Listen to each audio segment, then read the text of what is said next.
رب العالمين والصلاة والسلام على أشرف الأنبياء والمرسلين وعلى آله الأطيبين الأطهرين لا سيما بقية الله في الأرضين روحي وأرواح العالمين له الفداء واللعنة الأبدية على أعدائهم من الآن إلى قيام يوم الدين. أما بعد فقد قال الله تبارك وتعالى في كتابه المجيد وفرقانه الحميد وقوله الحق أعوذ بالله من الشيطان الرجيم وَلَقَدْ عَلِمْتُمُ الَّذِينَ اعْتَدَوْا مِنْكُمْ فِي السَّبْتِ فَقُلْنَا لَهُمْ كُونُوا قِرَدَةً خَاسِئِينَ فَجَعَلْنَاهَا نَكَالًا لِمَا بَيْنَ يَدَيْهَا وَمَا خَلْفَهَا وَمَوْعِظَةً لِلْمُتَّقِينَ۔ سب سے پہلے بہت ہی مسرور اور بہت ہی مبارک دن دخت رسول خدا صلی اللہ علیہ وآلہ وسلم صلی اللہ علیہ محمد وآل محمد،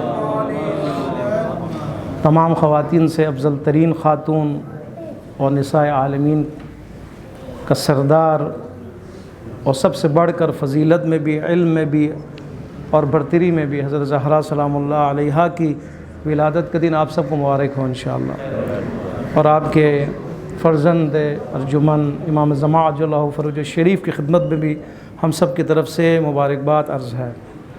بہت ہی مبارک دن اور ولادت ہے نور خدا کی۔ فاطمہ زہرا سلام اللہ علیہا نور خدا ہے، اللہ کا نور ہے، جسے اللہ نے خلق فرمایا خلقت کائنات سے پہلے۔ جابر بن عبداللہ انصاری نے روایت کی ہے، بلکہ سوال پوچھا رسول خدا سے کہ قال، آپ فرماتے ہیں، جناب جابر فرماتے ہیں، قلت، میں نے کہا، لما سمیت فاطمۃ الزہرا، فاطمہ زہرا کا جو لقب الزہرا ہے اس کی کیا وجہ ہے، وجہ تسمیہ کیا ہے؟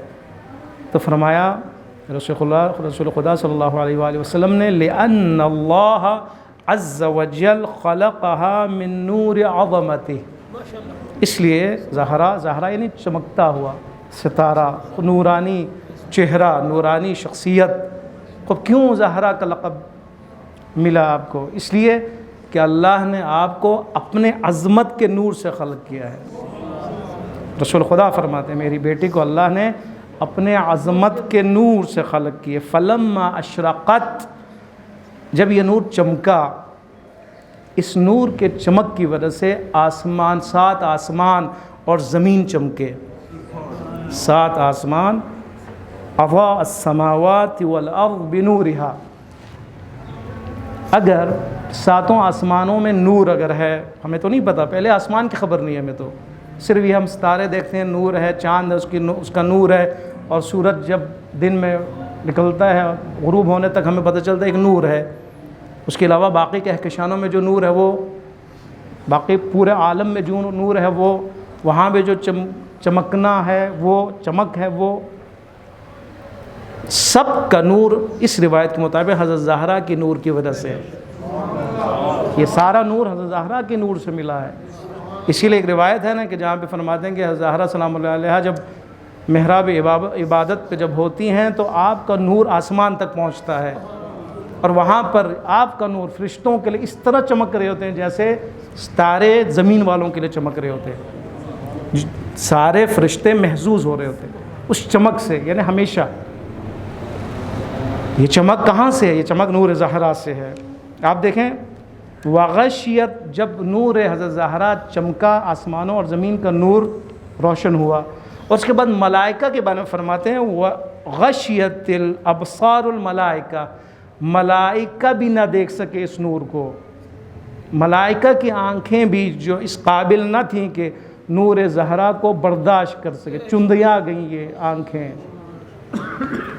وَخَرَّتِ الْمَلَائِكَ لِلَّهِ سَاجِدِينَ، اس نور کے چمک کی وجہ سے فرشتوں نے جب اس نور کو دیکھا، اس چمک کی وجہ سے خود بخود اللہ کی بارگاہ میں سجدے میں گر گئے، نور زہرا کی وجہ سے۔ اس کا مطلب یہ وہ ہستیاں ہیں کہ جو انسان کو اگر ان کی پیروی کی جائے، ان کی معرفت اگر بڑھ جائے، پتہ چلے کہ ایسی شخصیتیں ہیں، تو انسان خود بخود اللہ کی طرف کھینچا چلا جاتا ہے، جس طرح فرشتے کھنچ گئے، اس نور کی چمک نے فرشتوں کو مجبور کیا کہ وہ اللہ کی بارگاہ میں سجدہ ریز ہو جائیں، سجدہ ریز ہو جائے، لیکن نہیں پتہ کہ یہ نور کہاں سے ہے، اس لیے پوچھا قالو، ان فرشتوں نے کہا الہنا، اے ہمارے معبود، و سیدنا، اے ہمارے سردار، اے خدا پروردگار، ما ھذا النور، یہ نور کہاں سے آ رہا ہے، یہ نور کہاں سے ہے، اس نور کی حقیقت کیا ہے؟ اس کے بعد فرماتے ہیں فَأَوْحَى اللَّهُ إِلَيْهِمْ، اللہ نے ان فرشتوں کی طرف وحی کی، ان کا سوال اس کا جواب خدا کی طرف سے آ رہا ہے، ھذا من نوری، خدا نے فرمایا یہ میرے نور سے ہے، اسکنتہ فی سمائی، اس نور کو میں نے ٹھہرایا آسمان پر، اس نور کو میں نے جو جگہ دی وہ کون سی جگہ ہے؟ آسمان ہے اور عرش ہے۔ اس کے بعد خلقتہ من عظمتی، اس کو میں نے اپنے عظمت سے پھر خلق کیا ہے، یہ نور خلقت سے پہلے آسمان میں ٹھہرا، اس کے بعد اللہ نے جب خلق کرنا چاہا، دنیا میں بھیجنا چاہا، تو اس آسمان سے اس نور کو پروردگار عالم نے ظاہر کیا۔ کہاں ظاہر کیا؟ من صلب نبی من انبیاء، میرے ان انبیاء میں سے جو افضل ترین نبی ہے رسول خدا صلی اللہ علیہ وآلہ وسلم، آپ کے صلب میں نے قرار دیا، یعنی سیدۃ نساء العالمین، تار قیامت آدم سے لے کر خاتم تک کے تمام خواتین کی سردار، اس کا نور خداوند متعال نے سید الانبیاء کے صلب میں قرار دیا، اس کے علاوہ کوئی جگہ ہی نہیں تھا، جگہ ہی نہیں تھی اس کے علاوہ۔ یہ نور جو ہے کہاں ٹھہرے؟ افضل ترین انسان کے صلب میں ٹھہرے، اس کے علاوہ ہے جس طرح آپ کے لیے علی جیسا شوہر ہے ہی نہیں، کفو نہیں، علی نہ ہوتے تو کوئی شوہر نہ ہوتا، اسی طرح رسول اللہ صلی اللہ علیہ وآلہ وسلم کو صلب مطہر، پشت مطہر اگر نہ ہوتا تو زہرا کے نور کے لیے کوئی جگہ نہ ہوتی۔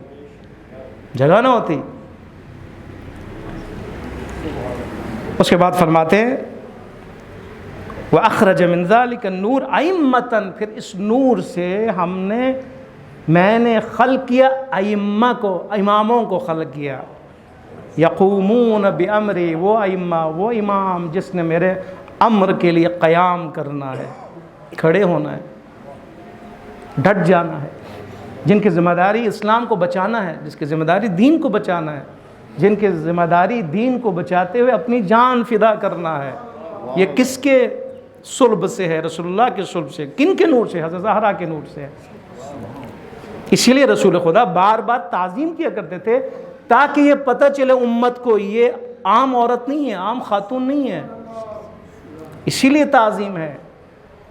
اب دیکھیں پہلے خلیفہ کی روایت ہے، پہلے خلیفہ نے جو روایت نقل کی ہے، کہتے ہیں میں رسول خدا کے گھر میں تھا، کیوں؟ اس لیے کہ ان کی بیٹی حضور صلی اللہ کے گھر میں تھی، ام المومنین حضرت عائشہ، کہتے ہیں وہاں پہ تھے، دیکھا زہرا سلام اللہ علیہ اپنے بابا کے گھر میں داخل ہوتی ہے۔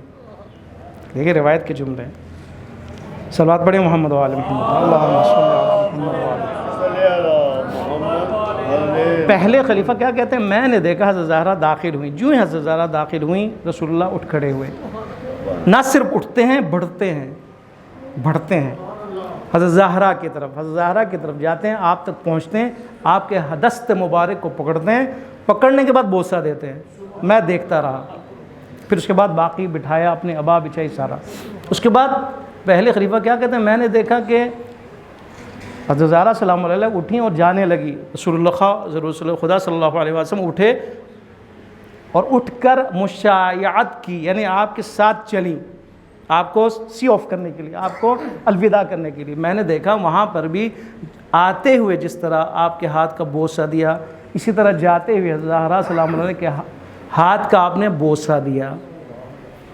بوسہ دینے کے بعد میں نے رسول خدا سے سوال کیا، فقلت یا رسول اللہ، اے رسول خدا، ما رأیت مثل هذا احد من النساء، میں نے آپ کا یہ رویہ کسی اور نساء کے ساتھ نہیں دیکھا۔ دیکھیں معرفت نہیں تھی، ان ہستیوں کو بھی معرفت نہیں تھی۔ سوال کرنے کی کیا وجہ تھی؟ کیونکہ ان کی بیٹی ہے، باقی ہیں، خواتین ہیں، لیکن مقایسہ کر رہے ہیں، یا رسول اللہ میں نے آج تک یہ رویہ جو آپ نے اپنی بیٹی کے ساتھ احترام، جو ادب اور جو بوسہ دینا، یہ میں نے کسی اور خاتون کے ساتھ آپ کا یہ رویہ نہیں دیکھا. کیا وجہ ہے؟ کیا وجہ ہے؟ پھر ایک اور جملہ ہے بڑا عجیب، وما ولا يناسب لمثلک. یا رسول اللہ آپ کا یہ کرنا آپ کو زیب نہیں دیتا، آپ کا مقام رسالت کا مقام ہے، نبوت کا مقام ہے. دیکھیں آپ نے معرفت، رسول اللہ یہی معرفت دینا چاہ رہے ہیں کہ نور خدا ہے، یہ نور خدا ہے جس نور کو خلقت سے پہلے عرش پر رکھا گیا، پھر انتظار کیا گیا، پھر انتظار کیا گیا صدیوں کہ وہ افضل انبیاء سید انبیاء خلق ہو، پھر یہ سید الانبیاء، پھر حضرت خدیجہ سلام اللہ علیہ کے ساتھ شادی کریں، اس کے بعد یہ نطفہ آپ کے صلب سے آئے. انتظار کے یہ سمجھانا چاہ رہے ہیں. کیا کہتے ہیں یہ؟ ولا يناسب لمثلک. آپ جیسوں کے لیے یہ زیب نہیں دیتا، آپ تو سید الانبیاء، آپ تو ہمارے نبی ہیں، آپ تو ہمارے پیغمبر ہیں. اب دیکھیں رسول اللہ نے کیا فرمایا، آپ نے فرمایا ما فعلتہ الا بامر ربی. میں یہ جو کچھ کر رہا ہوں نا، یہ میں نہیں کر رہا ہوں سوائے اللہ کے حکم سے. میں یہ جو بوسہ دے رہا ہوں، یہ جو احترام کر رہا ہوں زہرا کا بیٹی ہونے کی حیثیت سے نہیں ہے، حکم خدا کی وجہ سے ہے، اپنے رب کے حکم اور آرڈر کی وجہ سے ہے. آپ نے دیکھا یہ ہے زہرا جس کے تعظیم کے لیے حکم خدا آ رہا ہے، جن کے تعظیم کے لیے ہاتھ کو بوسہ دینے کے لیے، استقبال کے لیے، عبا بچھانے کے لیے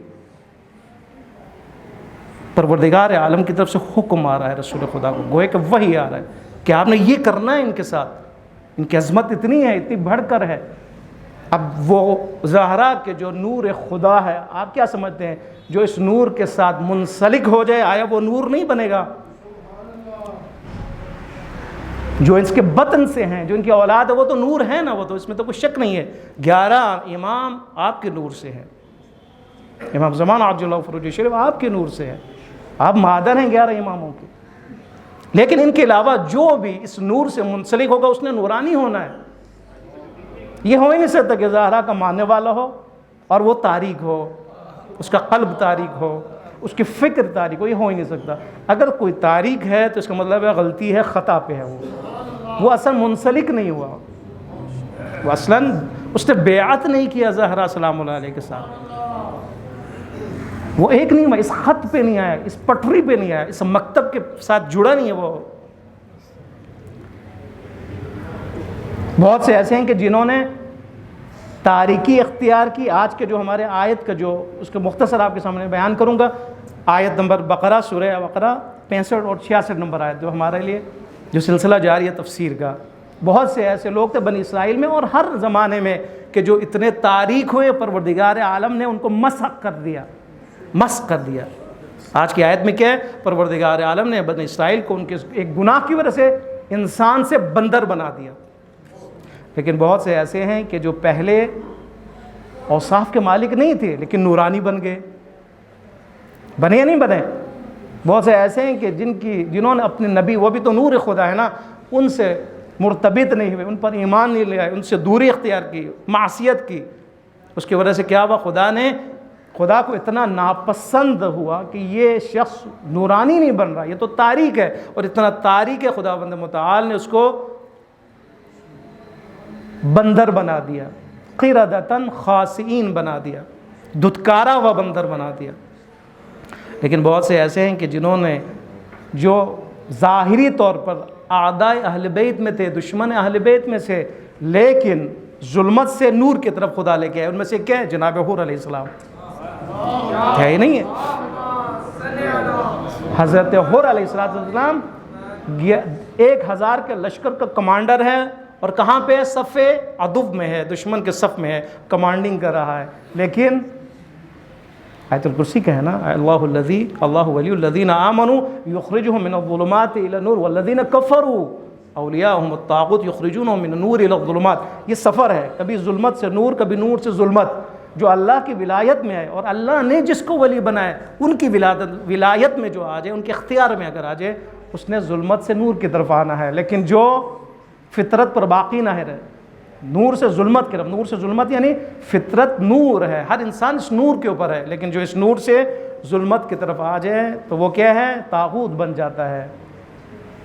طاغوت بن جاتا ہے۔ حضرت حور علیہ الصلوۃ والسلام تاریکی سے نور کی طرف آئے، اور اس کی ایک وجہ حضرت زہرا کی محبت تھی۔ حضرت حور کی جو ہدایت ہوئی ہے، اور لشکر عدو سے، لشکر دشمن سے، اہل بیت کے دشمن سے آپ کے امام حسین علیہ السلام کے لشکر میں آنے کی وجہ کیا ہے؟ حضرت زہرا سلام علیہ کی سے محبت ہے، اور آپ کا احترام ہے، اور آپ کا ادب تھا۔ آپ کا ادب تھا۔ جب ذوالجناح کو پکڑا اور روکا اس فرس حسین کو، تو کہا میں آپ کو نہیں جانے دوں گا، میرے پیچھے سے آرڈر ہے۔ تو آپ نے کیا کہا؟ امام حسین علیہ السلام نے، تیری ماں تیرے عزا میں روئے۔ اور اس نے کیا کہا؟ اس نے کہا یا حسین، اگر آپ کی ماں زہرا نہ ہوتی تو میں آپ کو ایسے ہی جواب دیتا، لیکن میں یہ جواب نہیں دوں گا، کیونکہ آپ کے ماں کا احترام ہے۔ اس احترام نے حر کو حر بنا دیا، حر کو حر بنا دیا۔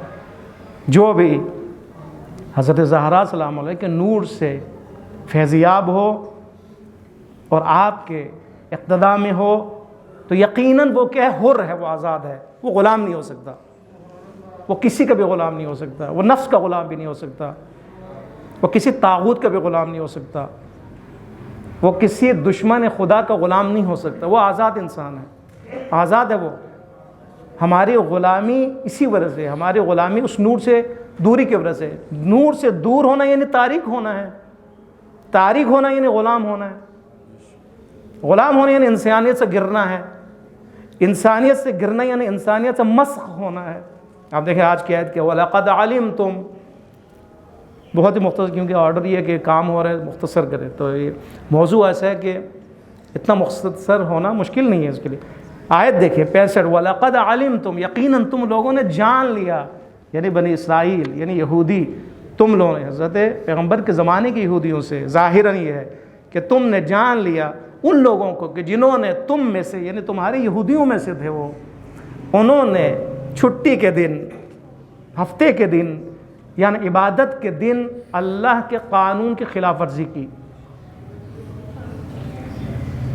اے یہودیوں زمانے رسول اللہ کے، تم نے سمجھ لیا، تم نے دیکھا نہیں تاریخ میں کہ تمہارے یہودیوں نے، بنی اسرائیل نے ہفتے کے دن، چھٹی کے دن، عبادت کے دن اللہ کے اس ریڈ لائن کو کراس کیا۔ فی السبت، ہفتے کے دن، فقلنا، پھر ہم نے کیا کہا، لہم، ان سے کہا، کونو، ہو جاؤ، قردتن، بندر، خاسئین، دھتکارے ہوئے۔ تمہیں یاد ہے کبھی اجداد کی وجہ سے اولاد کو شرمندگی اٹھانی پڑتی ہے، یہ دیکھیں شرمندگی کا مقام ہے۔ بنی اسرائیل سے کہہ رہے ہیں تمہارے اجداد کا واقعہ یاد ہے، تمہارے جد نے یعنی بنی اسرائیل نے، اس نسل نے کیا کیا تھا، یاد ہے، یاد دلا رہے۔ تو لہٰذا ہم وہ کام نہ کریں کہ ہمارے اولاد بعد میں نسلیں ہمارے کسی عمل کی وجہ سے شرمندہ ہوں۔ ایک راز یہ ہے، یاد دلا رہا، خدا یاد دلا رہا ہے، تمہیں پتہ ہی ہوا تھا، اور وہ بندر بن گئے تھے، اور ایسے بندر جن کو دھتکار دیا جائے، جس کو رہنے کے قابل بھی نہ بنایا جائے۔ فجعلناہا، پھر ہم نے ان کو بنایا، اس واقعے کو ہم نے قرار دیا، نکالا، عبرت قرار دیا، درس قرار دیا، عبرت قرار دیا، لما بین یدیہا، اسی زمانے کے لوگوں کے لیے بھی، وما خلفہ، اور بعد میں آنے والوں کے لیے، یعنی ہمارے لیے بھی، بعد میں آنے والوں کے لیے۔ مفسرین نے فرمایا کہ یہاں پہ مراد مسلمان ہے، جو بعد میں مسلمان آئیں گے، امت محمدی صلی اللہ علیہ وآلہ وسلم، ان کے لیے بھی ہم نے عبرت قرار دیا۔ دیکھیں ہمارا زمانہ کہاں، وہ زمانہ کہاں، لیکن اس واقعے کو پروردگار عالم اس زمانے کے لیے عبرت قرار دے رہے ہیں، اور ہمارے لیے عبرت قرار دے رہے ہیں۔ وَمَوْعِظَةً لِّلْمُتَّقِينَ، اور متقین کے لیے درس قرار دیا، موعظہ قرار دیا، وعظ قرار دیا۔ یہ ایک واقعہ ہے، اور بہت اہم واقعہ ہے کہ ایک انسان کی ایک نسل، یعنی انسان کے گروہ انسانیت سے مسخ ہو جاتے ہیں اور حیوان بن جاتے ہیں۔ اور حیوان بھی کون سا حیوان؟ بندر۔ بندر بنانے کی کیا وجہ، کوئی اور چیز بن جائے۔ ظاہراً کیا ہے؟ ظاہراً یہ قانون شکنی ہے، قانون شکنی، قانون شکنی بھی چالاکی کی وجہ سے۔ بندر کا ظاہری جو مفہوم ہے، کیوں کہا بندر بنا دیا، دھتکارا، کیونکہ بندر چلاک جانور ہے، دیکھیں نا، بڑا چلاک ہے، اچھلتا ہے، کودتا ہے، ممکن ہے گھروں میں داخل ہو، چوری کرے، لے کے جاتا ہے۔ جاتا ہے کسی ریڑھی، آپ نے کلپس دیکھے ہوں گے، فروٹ لیتا ہے بھاگ جاتا ہے، کیلے اٹھاتا ہے بھاگ جاتا ہے. یہ حیوان چلاک حیوان ہے اندر. بنی اسرائیل کے اس گروہ نے کیا کیا؟ چلاکی کی ہے. کیا چلاکی کی ہے؟ حرام خدا کو حلال قرار دیا چلاکی کے ساتھ. ہفتے کے دن اس زمانے میں، یہاں پہ اتوار ہے ماشاءاللہ، چھٹی ہوا کرتی تھی، عبادت کا دن تھا. ہفتے کا دن عبادت کا دن، چھٹی کا دن. شکار ممنوع تھا، مچھلیوں کے شکار ممنوع قرار دیا پروردگار عالم نے کہ اس دن تم نے شکار نہیں کرنا. انہوں نے چلاکی یہ کہ اس دن شکار نہیں کیا، بلکہ اس دن نہریں کھودیں سمندر سے یا دریا سے، تاکہ مچھلیاں، کیونکہ ہفتے کے دن خدا نے ان کے امتحان کے لیے مچھلیوں کو آرڈر کیا ہوا تھا کہ انہوں نے زیادہ آنا ہے ساحلوں پر. امتحان ہے خدا ہے. انہیں ہفتے کے دن مچھلیاں ساحلوں پہ زیادہ آتی تھیں، زیادہ نظر آتی تھیں، باقی دنوں میں نہیں نظر آتی تھی. خدا نے کہا کہ اسی دن تم نے یہ گوشت نہیں کرنا، ان کو پکڑنا بھی نہیں، شکار بھی نہیں کرنا، کھانا بھی تمہارے لیے حرام ہے. ہوتا ہی ہے. سورہ جمعہ میں آپ نے سنا ہے نا، خداوند متعال اسی وقت امتحان لے لیتا ہے. جس طرح رسول خدا روز جمعہ کیا فرماتے ہیں، وَتَرَكُوكَ فَتَرَكُوكَ قَائِمًا، رسول اللہ نماز جمعہ کی امامت فرما رہے ہیں، اسی دوران تجارتی قافلہ پہنچ جاتا ہے. امتحان ہے نہیں. آج کل تو نہیں نا، مارکیٹیں شاید نہ، اس وقت تجارتی قافلے مصر سے باقی جگہوں سے آتے تھے، ڈھول دھماکہ باجوں کے ساتھ آتے تھے، تاکہ پتہ چل جاتا تھا لوگوں کو یہ ایک تجارتی قافلہ آ گیا ہے. نماز قائم ہے، نماز کے دوران دیکھا ڈھول دھماکے کی آواز آ رہی ہے. نمازیوں کے ذہن میں خدا نہیں ہے، ان کے ذہن میں آیا وہ تجارتی قافلہ آ گیا ہے. امتحان اسی کو کیا جاتا ہے، این ٹائم پہ تجارتی قافلہ آ گیا. قرآن نے کیا کہا، فَتَرَكُوكَ قَائِمًا، رسول اللہ کھڑے ہیں، پیچھے کوئی بھی نہیں ہے، نماز چھوڑ کے چلے گئے سارے. کہ رسول آپ کو تنہا چھوڑ کے چلے گئے. ہوتا ہی ہے، این ٹائم پہ نماز کے ٹائم پہ دوست آ جاتے ہیں. امتحان ہے ہمارا. نماز وقت این ٹائم پہ ہمیں کوئی اور چیز یاد آ جاتی ہے، مارکیٹ یاد آ جاتی ہے، این ٹائم پہ کوئی اور کام یاد آ جاتا ہے. امتحان ہے خدا. یہاں پہ بھی اسی دن، ہفتے کے دن مچھلیاں آ جاتی تھیں. اب کیا کیا جائے؟ انہوں نے کیا کیا، نہریں کھودی. کہا یہ حکم پروردگار ہے، ٹھیک ہے سر. آنکھوں پر ہم ایسا کرتے ہیں، گڑھے کھود دیتے ہیں، ان کو لے کے جاتے ہیں وہاں پر ایک اور بڑا گڑھا، مچھلیاں تو اوپر ہے نا، ان کے لیے راستہ دکھاتے ہیں. مچھلیاں اس راستے سے ہوتے ہوئے پہنچیں گے وہاں پر، اس گڑھے میں ہم پھر راستہ بند کر دیں گے، تو اگلے دن پکڑ لیں گے. کیا ہوگا؟ پکڑنا حرام ہے نا، تو ہم جو ہے نا ایسا کر لیتے ہیں. ہم نہیں پکڑتے، ڈائریکٹلی طور پر نہیں پکڑتے، انڈائریکٹلی طور پر پکڑتے ہیں. یہ چلاکی تھی. تو یہ بھی حرام ہے. جب کہا نہیں پکڑنا تو نہیں پکڑنا، ریڈ لائن ہے، ریڈ لائن ہے. پکڑا، اور پکڑنے کے بعد مفسرین فرماتے ہیں پکڑنے کے بعد یہ کام بھی انہوں نے چھوڑ دیا اور پھر ڈائریکٹ پکڑنے لگے. یعنی اتنا ان میں جرأت پیدا ہوا کہ اس کے بعد انہوں نے یہ جو چلاکی بھی ختم کی، جرأت کے اضافے کی وجہ سے تجری ہو گئے، اور انہوں نے پھر جو ہے نا وہ سلسلہ شروع کر دیا، ڈائریکٹلی طور پر ہفتے کے دن پکڑنا شروع کر دیا. پروردگار عالم نے اس ریڈ لائن کے کراسنگ کی وجہ سے عذاب نازل کیا. آپ دیکھیں اور آیتیں ہیں، ان کی وضاحت میں بھی آیتیں ہیں. 163 نمبر اعراف، اس میں اس کی وضاحت بیان کی ہوا کیا، کیسے ہوا. اور اس کے بعد آپ دیکھیں گے 165 نمبر سورہ اعراف، وہاں پر بیان ہوا کہ انجام کیا ہوا. یہاں پہ ایک عذاب، کیسا عذاب تھا. اس آیت میں کہ عذاب کیا تھا، بندر بنا دیا. خوب کیسے ہوا یہ کام، کیا کیا. آیت نمبر 163 اعراف میں ہے. مثلا یہاں پہ میں جلدی جلدی بیان کرتا ہوں. وَاسْأَلْهُمْ عَنِ الْقَرْيَةِ، آپ ان سے سوال کریں، ان یہودیوں سے سوال کریں اس قریہ کے بارے میں، وہ جو سمندر کے کنارے پہ جو بستی آباد ہے ان کے بارے میں سوال کریں. الَّتِي كَانَتْ حَاضِرَةَ الْبَحْرِ، جن کے رہائش سمندر کے ساحل پہ تھی. اِذْ يَعْدُونَ فِي السَّبْتِ، جنہوں نے ہفتے کے دن ریڈ کراس کیا. استعتیم، ہوا کیا تھا، ہوتا کیا تھا. استعتیہم حیتانہم، اس وقت کہ جب تعتیہم، ان کے پاس ان کی مچھلی سے کیا مراد ہے، ان کی اپنی پسندیدہ مچھلی صرف نہیں تھی، مثلا ان کی جو پسندیدہ مچھلی تھی وہ اس دن آیا کرتے تھے ساحل پر. یہ امتحان ڈبل امتحان ہو گیا.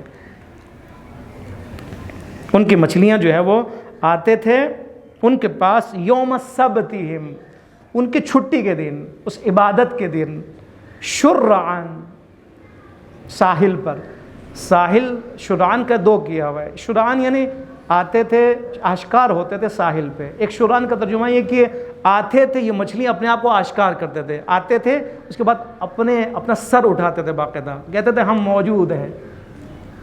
دیکھیں خدا کے امتحان ایسا ہوتا ہے، شرعن یعنی کہ وہ اپنے آپ کو ظاہر کرتے تھے باقاعدہ، شرعن۔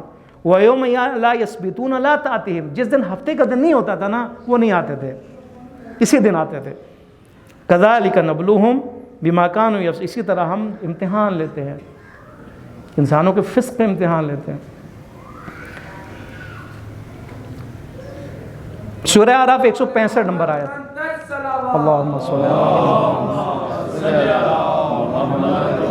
ان کا انجام کیا ہوا؟ ان کا انجام فلما نسوا ما ذکروا بہ، 165 اعراف، فلما جب نسو بھول گئے، وہ ذکروا بہ جس کی طرف ان کی نصیحت کی گئی تھی، ان کو روکا گیا تھا، آرڈر کی گئی تھی، جب یہ آرڈر بھول گئے، انجینا الذین ینہون عن السوء، ہم نے نجات دی ان لوگوں کو کہ جنہوں نے اس برائی سے روکا، جنہوں نے اس برائی سے روکا ہم نے ان کو نجات دی۔ یہاں پہ 3 گروہ بنے ہیں، مفسرین فرماتے ہیں آیت میں 2 ہیں، جنہوں نے ان کو روکا ان کو ہم نے نجات دی، جو نہیں رکے ان کو ہم نے عذاب بئیس کا لفظ ہے، سخت عذاب دیا ہم نے ان کو۔ لیکن وہ لوگ جو خاموش رہے ان کا کیا بنا؟ وہ بھی انہی میں شامل ہے، جنہوں نے مچھلی پکڑا عذاب بئیس، بندر بنے، جنہوں نے روکا نجات دی پروردگار ہے انہوں نے، لیکن جنہوں خاموش تھے، جو نیوٹرل تھے آج کے زمانے میں سیاسی، ان کے لیے کیا ہوا؟ فرماتے یہ بھی اسی میں شامل ہے۔ ہمارا کام نہیں کرنا ہے، روکنا ہے، وہ رکے یا نہ رکے۔ اگر ہم نے نہیں کہ اپنے اولاد کو، اپنے کسی عزیز کو برائی دے کر نہیں کہ نہیں یعنی روک دیا، تو آپ نجات پا جائیں گے، یہ حتمی ہے۔ آپ نہیں کہیں کیونکہ وہ گیا تو میرا کیا بن، نہیں، آپ نے اپنا وظیفہ ذمہ داری ادا کی، آپ کے لیے نجات ہے۔ اب جس نے عمل کیا ہی نہیں یا جس نے رکا نہیں اور گناہ انجام دیا، دونوں جہنمی ہیں، دونوں کے لیے عذاب ہے، لیکن آپ کے لیے نہیں ہے۔ لیکن نہیں اگر نہ کہ اسی لیے ہے نا، فرویدین میں کیا ہے؟ نہیں عن المنکر ہے، واجبات میں سے ایک مولانا کا صرف تھوڑا ہی ذمہ داری ہے نہیں عن المنکر۔ ہر مسلمان کلمہ لا الہ الا اللہ پڑھنے والے کی ذمہ داری کیا ہے؟ جہاں پہ امر بالمعروف ہے وہیں نہیں عن المنکر ہے، فروع دین میں سے ہے۔ کرتے ہیں ہم، نہیں کرتے ہیں ہم، اولاد کو روکتے ہیں ہم، اپنے ہمسایوں کو روکتے ہیں ہم، دوستوں کو ہم روکتے ہیں کسی بھی برائی کو دیکھ کے۔ آیا ہمارا دل مچلتا ہے اس وقت؟ حساسیت ہماری بڑھتی ہے، ہمارے اندر درد پیدا ہوتا ہے کسی بھی برائی کی وجہ سے؟ اولاد خراب ہو رہے ہیں، ان کے ہاتھ میں موبائل ہے، آیا درد پیدا ہوتا ہے؟ اولاد کی نماز جو ہے وہ قضا ہو رہی ہے، ادا ہی نہیں ہو رہی، اس وقت یہ ہمارے اندر حساسیت ہے، آتی وہ حساسیت؟ نہیں کیا تو ہمارے لیے بھی وہی سزا ہے، اولاد کے لیے وہ سزا ہے، لیکن اس والدین کے لیے بھی وہ سزا ہے۔ بعذاب بئیس، شدید ترین عذاب ان لوگوں کے لیے جنہوں نے ظلم اختیار کیے۔ اب یہ ہے کیا؟ تو اس آیت میں ہے، یہاں پہ کہا کیسے وہ امتحان لیا۔ مچھلیاں آتے تھے، اپنے آپ کو آشکار کرتے تھے، یہ پھر پکڑتے تھے، چمک دمک سامنے، سب کچھ اویلیبل، ہاں سارا چیز۔ اس کے بعد انجام کیا ہوا؟ یہ انجام ہوا عذاب بئیس، شدید ترین عذاب۔ یہ شدید ترین عذاب کون سا عذاب تھا؟ اسی آیت میں کیا کہا؟ آج کے جو ہمارے 65 نمبر آیت سورہ بقرہ، وہ عذاب بئیس کیا ہے؟ بندر بنا دیا۔ بندر بنا دیا سے مراد مفسرین فرماتے ہیں آیا نیچر چینج کیا، بندر والا نیچر چینج کیا، شکل بھی چینج کیا، خصلت چینج ہوئی یا شکل بھی چینج ہوئی؟ اکثر باقاعدہ ان کو بندر بنا دیا گیا، بندر کی شکل انہوں نے اختیار کیا۔ اب بعض لوگ مثلا ذہن میں آتا ہے اچھا یہ آج کل کے بندر وہ شاید انہی کی نسل ہے، نہیں، بندر بنایا ہے، لیکن بندر بنانے کے بعد خدا نے ان کو دنیا سے بھی رخصت کی جلدی، چند دن کی ان کی زندگی ہوتی تھی۔ ایک تو بندر بنایا، عبرت بنا دیا، سب کو لوگ دیتے تھے، او ہو یہ دیکھو یہ فلان فلان ہمارا دوست، ہمارا فلان، یہ تو اب وہ نہیں رہا، یہ تو جانور بن گئے، یہ اس سے بڑا ہے عبرت۔ یعنی یہ جو بندر بنا اس کو بھی پتہ ہے میں پہلے کیا تھا اور لوگ میرے سے کیا سلوک کر رہے ہیں، بھاگ رہے ہیں۔ کچھ گھڑی پہلے میرا دوست تھا، میرا مثلا باپ تھا، میری طرف جذب ہوتے تھے، میں ان کی طرف جذب ہوتا تھا. میں بن گئی ہوں حیوان، دھتکارا ہوا حیوان، وہ بھی بندر، اور لوگ بھاگ رہے ہیں میرے سے. اس سے بڑا ہے کوئی عبرت؟ آپ ذرا وہ تھوڑے امیجن کریں. اس کے بعد پروردگار نے ان کو جینے کی زندگی گزارنے کے لیے بھی وقت نہیں دیا. چند دن کے بعد وہ فوت ہو جاتے تھے، مر جاتے تھے. لہٰذا ان کی کوئی نسل نہیں ہے. ان بندروں کی کوئی نہ، وہ صرف سزا ہے گناہ کی وجہ سے، اس سرکشی کی وجہ سے، اس اعتداء کی وجہ سے جو انہوں نے اعتداء کیا، سرکشی کی، ریڈ لائن کراس کی اور باقاعدہ آگے بڑھتے چلے گئے اور رکے نہیں. اس کی وجہ سے یہ ایسا نہیں ہے کہ ان کی نسل ہو اور وہ نسل بندروں میں اور آج کی نسل وہ ہو رہی، ایسا نہیں ہے. فجعلها، اصل یہ کہ آیا یہ جو ایک واقعہ رونما ہوا ہے اس زمانے میں، سمندر کے کنارے ایک بستی میں جو موجود لوگ ہیں ان سے، یہ ہمارے لیے کیا تعلق ہے، اس کا ہمارے ساتھ کیا تعلق ہے؟ فوراً 66 نمبر میں خدا نے فرمایا تعلق عبرت والا تعلق ہے. عبرت والا تعلق ہے. عبرت یعنی عبور سے، عبور یعنی گزر جانا. عبرت والا تعلق یہ کہ آپ نے، یعنی عبور، معبر پل کو کہا جاتا ہے. پل کو کہتے ہیں معبر، یعنی آپ نے گزرنا ہے، بس ٹھہرنا تو نہیں ہے نا. پل کا کام آپ نے ٹھہر کے ادھر پہنچنا ہے، ہدف وہ ادھر پہنچنا ہے. عبور یعنی گزرنا ہے آپ نے، یعنی اس واقعے میں رہنا نہیں ہے آپ نے. بندر جو بنایا گیا ہے ان کے گناہ کی وجہ سے، معصیت کی وجہ سے، آپ نے وہاں ٹھہرنا نہیں ہے. اب ٹھہر کے نہیں کہنا وہ سوچ میں پڑ گیا وہ کیا ہوا تھا، انہوں نے کیا کیا تھا اور کیا ہوا، افسوس کا اظہار کیا، اوہ بڑا ہے افسوس ہوا ہے، جو ہے یہ تو نہیں ہونا چاہیے تھا مثلاً. ہاں، اور انسان اپنی طرف نہ آئے. عبرت یعنی اس واقعے میں آپ نے ٹھہرنا نہیں ہے بلکہ وہاں سے گزر کر اپنی ذات کی طرف آنا ہے، اپنے پاس آنا ہے، گزر جانا ہے، گزر کے اپنی طرف آنا ہے کہ میں ایسا تو نہیں ہوں. ہر واقعے میں یہ، ہر واقعہ جن کو عبرت قرار دیا گیا ہے، عبرت یعنی وہاں سے عبور کر کے آنا فوراً. مثلا آپ نے کسی جنازے میں شرکت کی، یہ جنازہ، اس کی موت، سارا کیا ہے؟ عبرت ہے. نہیں کہنا وہ بڑا اس عجیب بڑا تھا، بڑا دوست تھا، بڑا بیمار تھا، افسوس ہوا اور یہ چلا گیا. وہ جوان تھا، یہ بھی تو دیکھو، وہ جوانی میں گیا، میں بھی جوانی میں جا سکتا ہوں. وہ بیماری میں گیا، میں بھی بیمار ہو سکتا ہوں، میں بھی اسی حالت میں جا سکتا ہوں، میں بھی کل جا سکتا ہوں. یہ بھی تو اچانک گیا، ایک ایکسیڈنٹ ہوا چلا گیا، میرے ساتھ بھی یہ سلوک ہو سکتا ہے. اپنی طرف آئے، اپنی ذات کی طرف آئے، اس کو اپنے لیے درس بنائے، عبور کرتے ہوئے اپنی طرف آئے، اپنے آپ کو اس واقعے میں ڈھالے.